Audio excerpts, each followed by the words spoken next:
event yabere mu Mbale SS kwabone King Saha yabere mu Mbale SS ground kabaka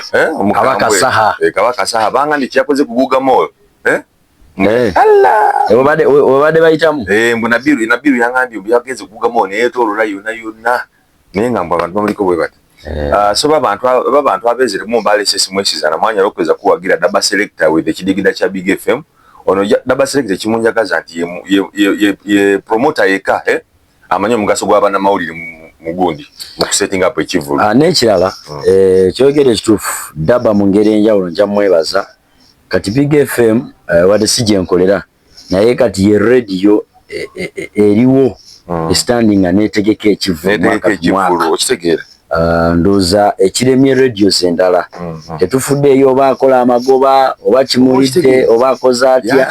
naye alemeddeko consistent eyo ekyo kintu kirungi John Kenti ekintu kino obanga ali okuliza community n'okwongera okulanga radio yo n'okulanga radio yigerite numbers ezaze omwezi nazo kitegeeza bawuliriza ki kati gwe radio esigadde omeasuring kyano kati abantu bampuliriza obera munzikiza ekisooka eyinza okubeera nga radio si esinga mu Mbale naye ekyo kyokka kyekola kiyinza okulowoozesa abantu nti radio yakabinyo John Kenti twogere ku byabadde mu show nga nakuganika ku byabeereyo ababadde mu Mbale SS mwalabe ebyabaddewo byonna byabaddewo so kati kwaga discussing ku kyabaddeyo bw'obanga oli kuno bw'obanga ola video eno ng'abaddeyo ojja kutuwa comment yo wansi twalabye akavuyo kagenze ne kagwamu awo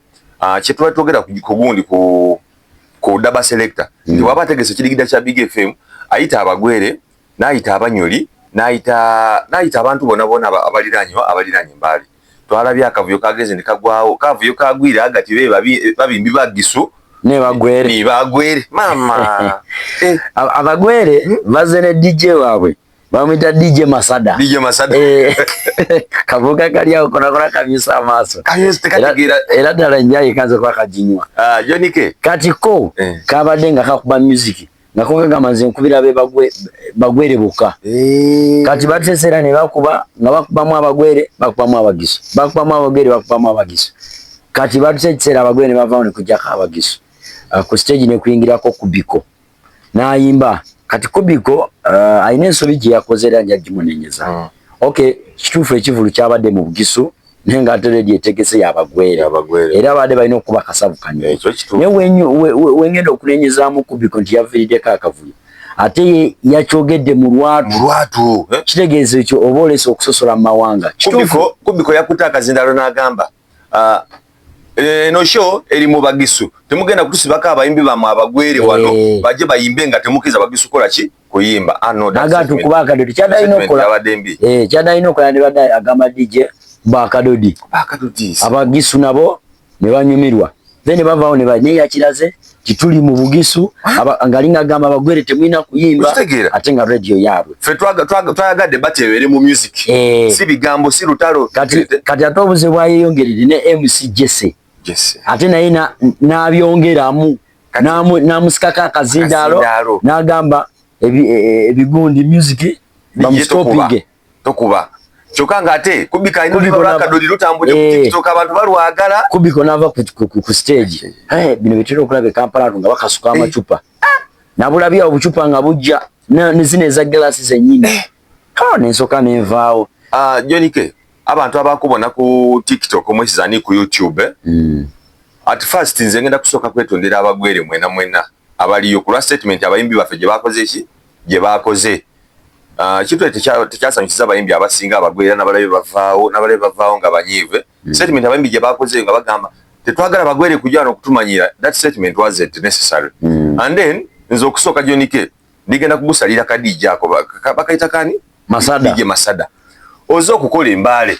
bwe tudda mu entertainment Mbale ne bugwere entertainment industry kyenene esinga obunene yeno Mbale ojo otye Mbale n'ogamba abayimbi nze kolera baki bagwere boka nga ate ekivulu kye bakuyiseeko gwaliko nga DJ nene abategesi selection y'aba DJ yabuzeemu tekwabaddeko DJ wabuvunanyizibwa amanyikiddwa tekwabaddeko DJ nze sikulimba oyo Masada oyo nze madde mumanyi nagendako keyo nga nyagategekayo ekivulu nendaba Asha Roberts nantambuzaako keyo mu ghetto oyo DJ Masada gye namusanga n'angamba ono DJ wa kabi eno era yembadde mumanyi kalungi si kabi naye akabadde n'olugezigezi lungi. Ogamba otya mutolina nyimba z'abaana b'embali, ogamba otya mutolina nyimba za DJ Nasa, okitegera ekyo kyekyaviddeko abayimbi kiyinza okusoboka nga ye akuba nga ye gyakuba eyo wanawusa osanga DJ wamuno nga talina nyimba z'abagwere kubulireko Jonike ku DJ Masada ne DJ Rick ani DJ w'amaanyi DJ Rick ani akuba enyimba za DJ Rick n'owo omutwala mu bagwere saawa eno ne bumutwala mu banyoli asumula busumuluzi kasaba na music akuba bukulu naye sisuubira nti olulimbi lwa munyoli lwa mugwere alulina so sembo buzi bwisi bwamire abantu ababeere ku show yoyo kuliko babolere sibuzi obwamire kubona kavuyo ko season babimbi bezere DJ Masada bamuloma bati babimbi bembale teka music nafu tugende tuyimbe kati sinza agenda okola nze kolera bagwere nga bezere atayo awanika ne bagana bakola ki bayimba bana kibaluma ne bagamba sawa ya bagisu omugisu najja mu marketing okuteeka music naga nze sigenda akolera baki nafunye marketing ngayomba nafunye experience embi ku kadije kano kamasada kano era sirika sonyi wakana akana kano omanyi lwaki ngenda n'oluyimba lwa Nofia akuza oluyimba opya ne skin touch adiga kina wa mulimba wa mutusewa nena ne mga mwana obachi kola udieno nungi kubako oluyimba luno nduwulire sebo kangobye nga akatamanyi mwana kangobye kazo kwati kakumanyi kazo kumali wa amanyi wano bro Jonike bayimbi bebo nabona bamanyi abayimbi bamanyi kati ologwe DJ abayimbi bona abebugwere teri atamanyi era bona bona twebozeka twebasha Roberts ba bluesman sebone kangoba nengende wo mulala bakuba oluyimba naise wadije omulala kati naise mu MCGS ne bakuba oluyimba bwe balukubye kakubye oluyimba second zezi mwana kana nagambye mukama katonda abaka bade kakubidwa kakubye oluyimba second nfe kayingiza oluyimba lwakina wa mulimba abagisu bonabona natandika obuuka ne babuuka ne mpira ngo oluyimba balutegedde kale gagala nnyo okutakula katakula ebitakakwata kopanange mwana kano ka DJ DJ Masada DJ Masada neda kyawakoze ekyo bro bwebanga kituufu oli DJ nga kaliyo agakubera DJ kyusamu DJ bw'otuuka awantu abayimbi ne bajja nti balese music mu receiving mu mutima mulungi mu receiving muteeke wano okwewala ebintu ng'ebyo n'abayimbi banyiize mukama katonda ekyabali kigenda okubeera emabega wa stage awo nandi manyi okulala kugenda baawo kano kamaze ne kanyiiga nekabika ku laptop era bwe badde bagenda Titus nga kuyimba ne kavaawo era bamaze ne bakanyakanyaawo ne baddamu ne baleetaawo ne boogera ne baleeta abakozi ba Big FM ne beeyanjula sakidati awo ne baleetawo ko waliwo omuvubuka n'abeera mu Medical Museum atera okwayalinga mumpipi wacho mutegede Nash yazekaawo nakubakubamu music Nash yalikoze ebintu ng'ebyo okitegera era Jonike abayimbi bano kugakuba bolera nti abayimbi bano Jonike ffe tubakubaawo abayimbi bano baze gyendi nagenzi wa DJ Nasa bakubiko bonabona ne mbayita mwana muje kinyama nti abayimbi bano Jonike bwe mbayita bampulira nabayise Jonike ni mwezi 8 baga mwana manje mukoze bro kibi kitulabisiza bubi one day ojja kuzuka ngo omuyimbi ogende nga bakuyimba wa ewaabwe ebugwere obe palisa ebudaka balajezi oyina ba customer nze just of recent bankubira nga bali kwagala Lexi oyo mwana bamwita Gloria Bays era kwagala Lexi agenda ayimbe bamanyi music waabwe kati otuuke nga wakwata akazina n'okola statement ogamba mutusubye kintu kubiko statement yakoze sinungi abantu abaviddeko akavuyo badde babiri jese DJ yasooka DJ Masada owokubiri kubiko owokusatu ye Jesse naye obuzibu yakoze ate kubiko bwe yagaba bateeke akadodi ate naga DJ kajeyo kati ne audience nayo najikola ki yandibadde aleka kubiko nasoka nakuba omusango ne bagwa kubiko okitegeera ate ye Jesse n'abiyingiramu n'amugjayo ate akavuga Jesse yabadde akuye audience ye yabadde MC mulungi naawe awasemba yawo yayononye dawo okitegeera so kati kubiko please oli muyimbi oli muyimbi wambale wadde okuba kadodi kino kigaje eri kubiko DJ Nasa Big Zonzi nga bwe mwabadde kulumoze nga bwe mwabadde statement gye mwakoze eyo bomba nga muli bayimbi mugisazeemu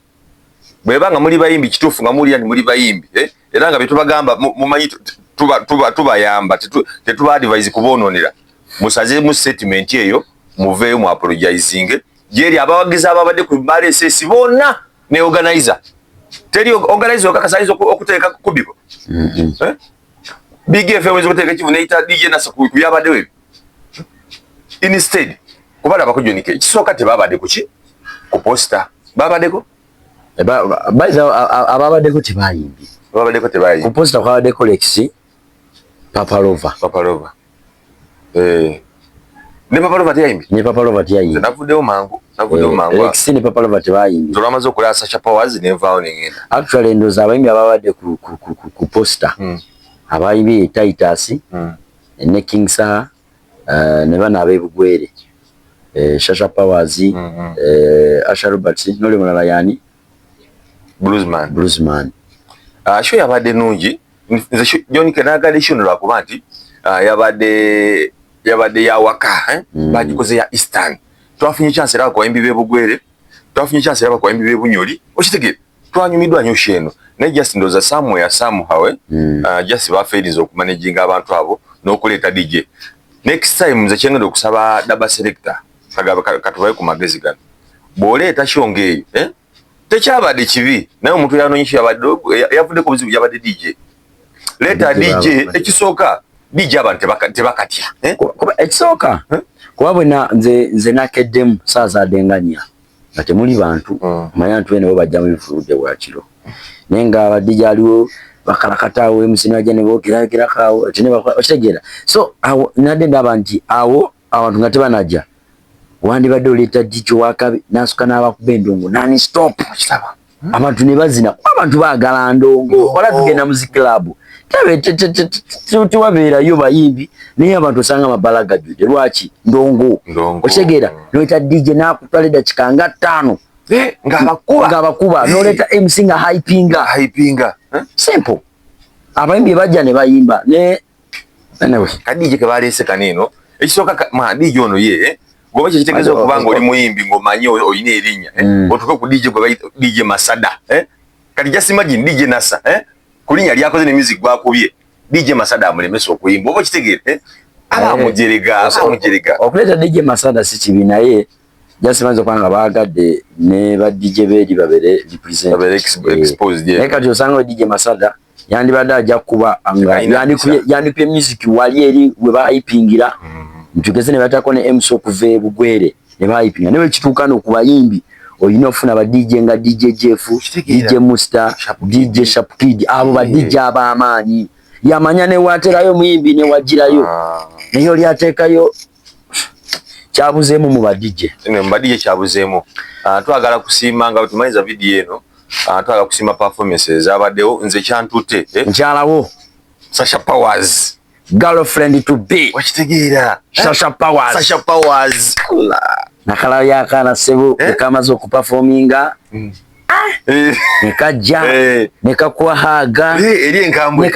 nekata koma kuhaga nekastra n'amagulu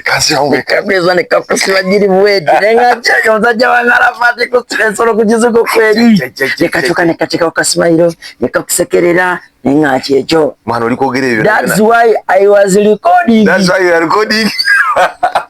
ngomwana tamanyi baile kate kama ntitulika recordinga yewe ndakajiza katwa mu kamera ageza okulezula na kamera ageza negacho wesiganga wali wa mawulire olikogere bibira bya neze likujukira mwana kali akana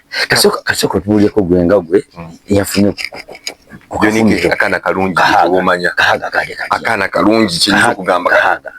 kalungi nako uli engiriji wa ulidemu wakakuteboti wampulya na nekasituko obuguru Sasha Powers nekabukambaza kali nje kuseji nekako nize pologomo mukali ati mbakubaliri kale kane nje kazina agogaba magando ba magwere amazina gabanga maganda gali nga maganda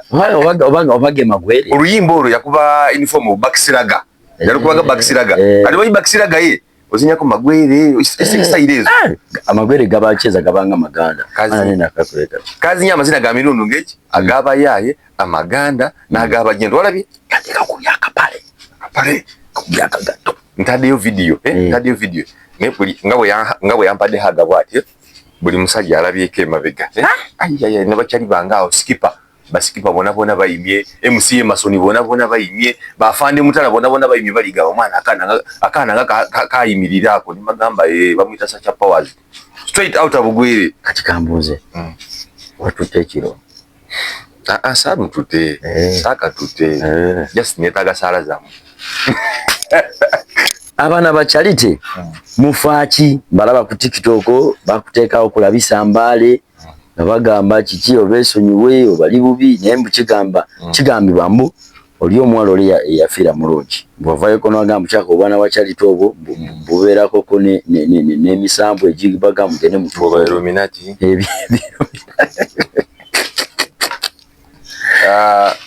Jonike kyengenda okusooka okwogera ku nsonga eyo abaana ba Charity mwena ekisooka Jonike kasooka ensima abaana ba Charity ola abaana ba Charity abo nze mbagala lwansolo lwa kintu eki nti bakyusa erinnya lyaki ly'abavubuka mu Uganda biri ebiseera nga omuvubuka okuvuga emmotoka alina kuba na myaka 5 6 naye abaana ba Charity bakyusa ligasi eyo kati saawa eno omwana emyaka 18 avuga ki avuga emmotoka ate aba Charity tebali mu Uganda bona baliwa feno okusinga alinyina kaloke n'empogo anti kati atubala nti bali mbale so nze nga Arafat I'm so proud of you era saga muloze nti mbawala nabo bambalinako ki balinako obuzibu ekyokubiri ola statement yange Jonike ginakola sagikola nti banagikolera abaana ba Charity bona naye omuntu agana nasala ka video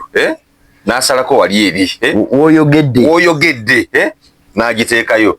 kati batambuza video nga bagamba Arafat atuyise ki amajini matukoya ba Illuminati please bana ba Charity muli bachali bange bensibamu nina mugaganga bamuyita Hasani wa Charity obo kisigire mbone bamu yali wa Charity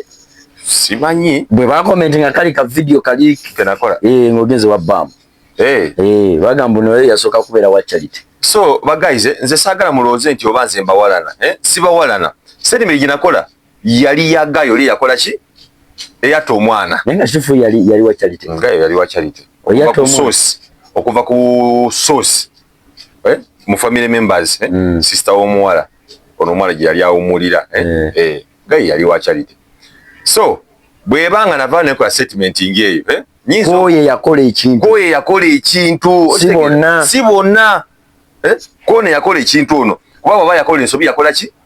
nebo bera wa Charity ngokoze ensobi obokoze ki obokoze ensobi okitegera kati sagala balooze nti obanza Arafat mbayekera oba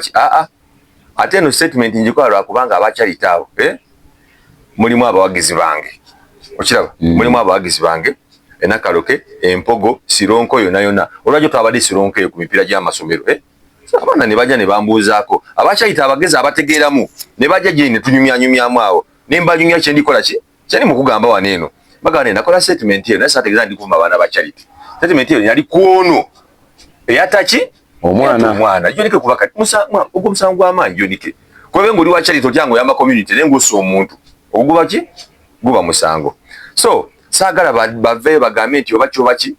kati waliwo ono omuleera weno waliwo omuleera ali mu kyalo eyo kadidi kididi obambo bani kadidi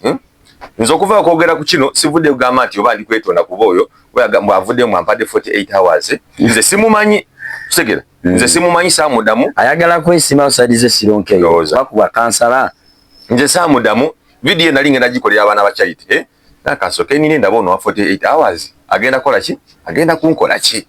nga njaga kulaba amaanyi ge galiwa nga nange njaga mulageko nti nange Arafat okubeerawo nange nina amaanyi gange gaki agandike emabega gatasobola kutegeera okitegera kati namulinda njagala ndageko amaanyi ge nange mulageko agange genina naye teri kyeyakola ki teri kyeyakola so omwamagezi ky'omuvubuka oyo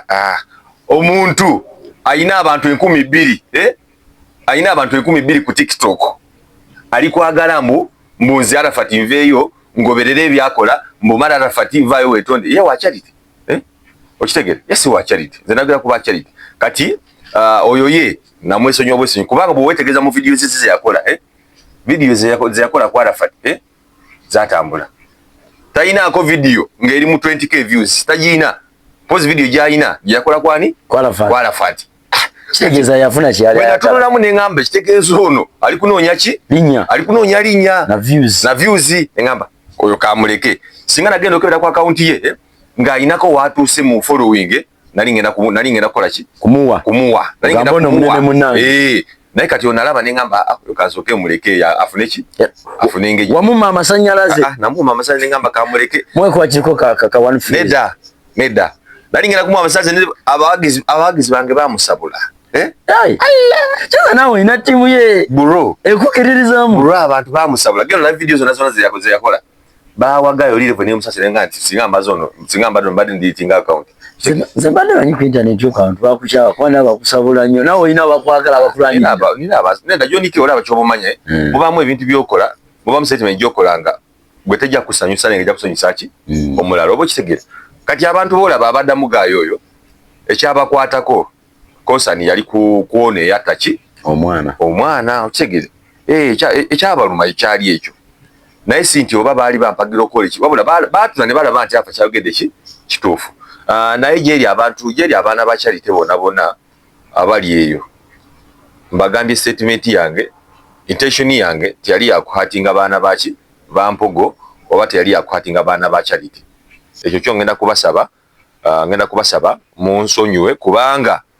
manyini n'abantu ab'empogo nga banjagala okitegeera my first time okulaba alafatinga yetonda omanyi lwaki netonze Jonike omanyi lwaki netonze lwa nsonga nti kati nze nkolera community kitegeera nze nkolera community Jonike nze we natuuka sikyagala content wa ntalo okuze nkuze ekyo kyonzikiriza Jonike nkuze nina abantu abanfollowing nga bali respected nga banene nina abantu abangoberera ku bintu byenkola nga banene nga ate bansupportinga okitegeera kati masina kola kikuba disappointinga okitaba masina ku disappointinga abantu abo so kati abagizi banga abagobera rafata updates nga muvira mpogo obanga muri mu Charity mikwano jange natali mikwano jange nabade masabe sise nga buli ali okumpitako yatuyita amajini oyagamba mutuli ba Illuminati okitegera nange nekinuma nengamba tebantegeera ng'omuntu banaye sagenda kubayita nti muli ba Illuminati oba kyobaki naye ekikolwa kyono kye yakola gwe twali tuli kudiringa none yataki omwana eyatta omwaga twali tuli kudiringa naye ndikulya rumazimbo bamukute naye ndikwaga kufollowing up nja kumufollowing up paka mulete mu kamera nja kumufollowing up oyo muvubuka oyo kubanga ekintu kyakola Jonike bro kibi ngamaliza video eno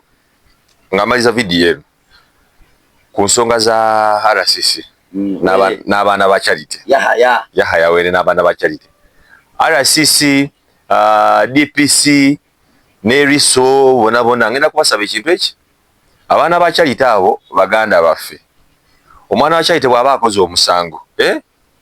omusango tudiringe naye ng'omuntu tulabe kalido okuva mu baana ba Charity bakwadde sente Jonike ndikugamba kino ngeri gy'okyuse kati ate oli bakubira kadingi sikukyuka Jonike sikukyuka nkugambye nti nakula mu content nakola ki nakula mu content kati sikyagala content wakuyomba kuvuma abantu okitege ebyo nabikolanga giri emyaka Jonike ebyo nabikolanga nkyanoonya ki fame nga nkyanoonya fame ne kati erinnya lyanoga bro kati erina kuberekera bali eri bakadidi abakola ki abali kunoonya amasanyalaze bavume ze advice yange bwe ntula ni analyzing ensonga eyo mu ba Charity mulimu abaana abalungi okitegere abazimba emizikiti mama esibo wa holo Jonike sisi yagamba mu basima ebinnya ne bateeka wansi ebidomola ne bayiwamu amazzi ne babikako ettaka ne bateeka kati onasukunda wati amazzi ng'amazzi gava mu kidomola nagayika nga bakwata video Jonike babikola Jonike babikola naye nkubuuliyeko Jonike nze tolabanga ano nga bavuma munkuba oluseke munkuba oluseke teri atakuba luseke okitegere wali omusango mu constitution ya Uganda nti omuntu bakuba oluseke mumukwate sente z'abaana abo zibafuna ziriko waliwo olaba wonaona nti ezo sente za musango nti wabase muntu okitegere amanye engeri gyalukamu diiru nakola ki nafuna sente kati nze mbadde ndikuwa abamateeka advice yange ku bantu abo Jonike ffena tuli bafere ffe tuli bafere okutufera bufeza okufuna ki kati ffe tufera bamono balibo bafera bawa bazungu bafera bawarabu ekyo tukibalekere so kati concern mboba oba bakola emirimu egiri substandard oba ki byabwe Jonike ezo omuvubuka nga ali kufuna sente nga ali kuyo okufuna sente bro nga tasse muntu bwongo wallahi oyo ndi muwagira paka era abaana bakyejo mbawagira Jonike nze mbawagira omanyi ku lwaki bro sente okufuna mu Uganda muno sente ku myaka egyo ofune sente ogule motoka kizibu. Alaba kano kaganda ka S95 bakaitani kano ka MC yerizi kagamba fete tugenda kuva ku baana ba charity nenga ye bamwagala kye kibuuzo kutogenda kwavako nenga bakwagala bo oba gwabesiba ko kitegere era bwaba besiba ko kyakaina wafunira so ala sisi nabe mateeka bona mwana wa charity engeri gibafuna mu sente ebyo tukole ki tubibalekere bo then tudiringe abakoze accident tudiringe naye nga ki ng'omuntu nabiwulirako naye kati banze nga nakola video ebo jamu inbox yange comment ziri mu inbox yange abaana abajanga bankabira kye babakoze obo kitegera naye ebisaga tubigendemu njagala abatomedde omuntu badiringe naye nga ki ng'oyo nga Ssekinomu akoze ekyakoze omusango abaasa omuntu kati ngo neyata omwana tudiringa naye nga wa charity nenga ki ng'omuntu kuba teri yavaayo nti batubita abakyete bona musa omuntu wali yavaayo tudiringa nono kati mba njagala nabo bamanye nti they are not above the what? They are not above the laws. Ne bwoba wakyayite ng'olina sente ng'olina sente naye ng'okoze omusango banga bakwogeddeko omusango baki naye kituba abaana bakyayite abo waliyo era ebintu byabogerako nga bingi bagamba bavuga bubi ekyo baleekanye emmoroka oshegera ne bateeka abantu ku bunkenke waliwo omwana yali akagigula najja okunabowandoza akali agigezesa najijeno ku shainoon najikiriza omanya abateeka wampate nga nene omwana akuwambeko ng'alinya ku muliro asibira eri obwabbaamu n'akyuka wagenda okwesanga ng'abantu abali ku luguudo bonona nga bavaawo bali eri kati olaba Jonike oyo baliringe naye ng'omuntu ne kati n'oyo naye osanga bwe banamwogerako n'agenda kola ki kunyiiga oba okitegeera n'agenda kunyiiga mbu tebatwagala biki naye nga nze njagala ng'oyo bweba mukute mudiringe naye ng'omuntu ate mumpite enzaala fate tumusabulire eddala paka naye awuliremu